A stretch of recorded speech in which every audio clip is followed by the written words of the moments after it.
All right, hello beginning fiddle students for Floyd Jams. This is your teacher Morgan. I'm hoping that you will see this video and it will help inspire you to get your fiddles out, because we'll be back in school at some point and you can play with your friends as long as you practice a little bit every day.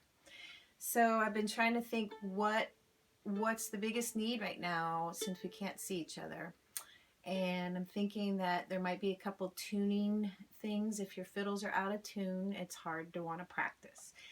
So there are tuning apps. If your moms or dads can help you find an app on your phone or their phone to help you be able to keep your strings in tune. That's one suggestion. One thing I know that can be really hard is if a peg slips. Remember, these are your pegs. These 4 pegs. This one on the left goes with the low G. This one above it goes with the next string, the D.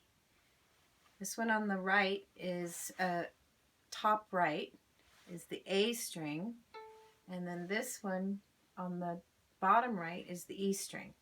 That can be tricky to know which peg goes with which string when you're tuning. So if one of your strings gets way out of tune and your pegs are being not very helpful, they're either sticking or they're not sticking enough, you have to hold the body of your instrument with one hand and then push into it with the other hand on the peg, the tuning peg.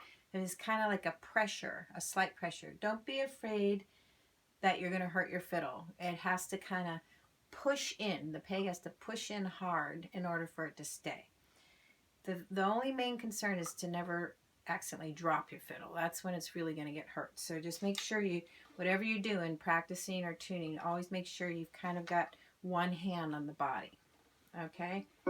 So my low G is too low. So I'm going to push my right hand towards the pegs and my left hand the other direction. And I'm going to turn up to get it. Okay, so that's going to be the trickiest thing while we're away from each other. I hope you can figure that out. It's hard to show on a video, but if your string gets out of tune, if there's any way that you can find a way to tune it, you will want to practice more. I'm going to end this video right now because this is